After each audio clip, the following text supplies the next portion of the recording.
Welcome to The Explainer. Today, we're jumping into a story called 7 Days of Joy. And it all kicks off with a really interesting question. So think about this for a second.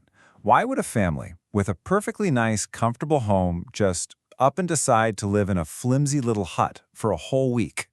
It sounds kind of strange, right? Well, that's exactly what this explainer is all about. We're going to figure out why. Okay, so to get to the bottom of this, we actually don't start with the hut. The story really begins a little earlier. It starts with the harvest and this deep, powerful feeling of gratitude. All right, let's set the scene. I want you to picture it. We're in ancient Israel. You know that feeling when summer's just ending? The air is thick with that smell. And right in the middle of this, we meet our family. Joseph the father, working hard. Sarah, his wife, who's so caring. And their 2 kids, David, who's full of questions, and the super cheerful Anna. So after months, and I mean months, of really hard work, the family's job is finally done. You've got Joseph and David on the threshing floor, just surrounded by these huge heaps of golden wheat. And then you have Sarah and Anna bringing in the last of the grapes. Their baskets are literally bursting. This isn't just about finishing work. It's the physical proof, the reward for all that effort. Now, for the parents, for Joseph and Sarah, you can just imagine the relief, right? But for the kids, David and Anna, the end of all this work means something totally different. For them, it kicks off their absolute favorite time of year. You can just hear them shouting it with pure excitement.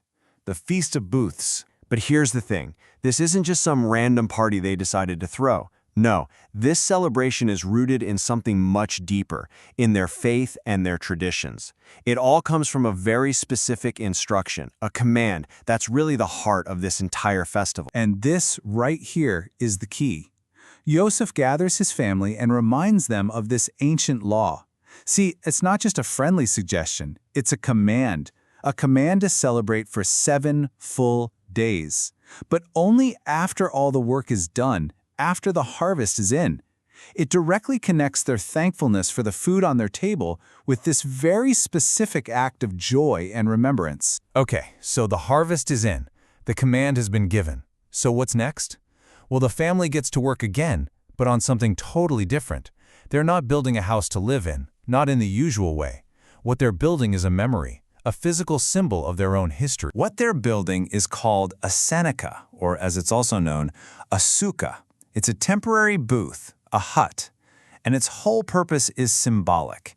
It's meant to be a living, breathing reminder of the past, specifically of those 40 years their ancestors spent wandering in the desert, living in shelters just like this one, completely under God's protection. And building it is this amazing, joyful experience. The whole family pitches in. Joseph and David put up the simple wooden frame.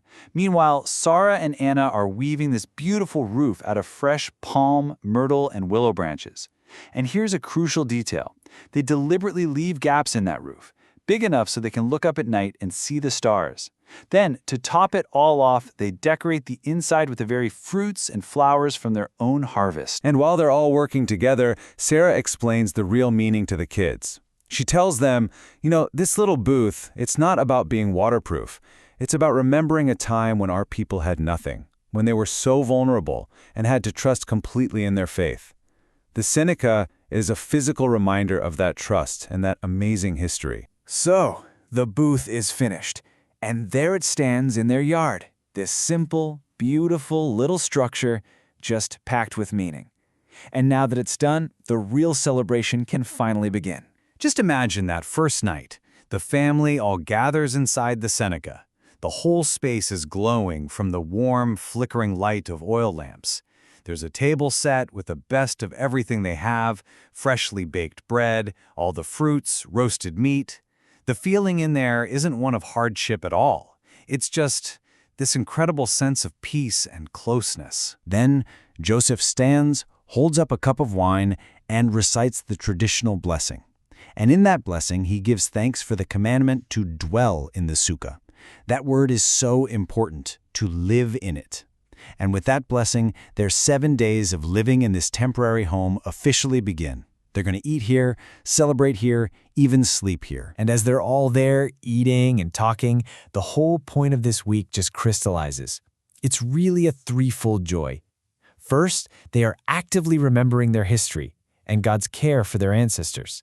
Second, they're showing this incredible gratitude for the harvest they just brought in. And third, and this might be the most important part, they are just celebrating the simple, powerful gift of being a family, together. Joseph really says it best. This festival, it just strips everything else away. By leaving their solid, permanent house for this fragile little booth, they're forced to refocus on what actually matters: their community, their gratitude, and just pure joy. And that right there, that's the answer to our big question. They leave behind comfort to find a much, much deeper connection. And that brings us to a final thought for you. You know, this ancient story might feel like it's from another world, but the ideas in it are completely timeless. So it makes you wonder, doesn't it? What are the booths we build in our own lives? What are those rituals, whether they're big or small, that we do to connect us to our own past, to fill us with gratitude, and to bring us closer to the people we love?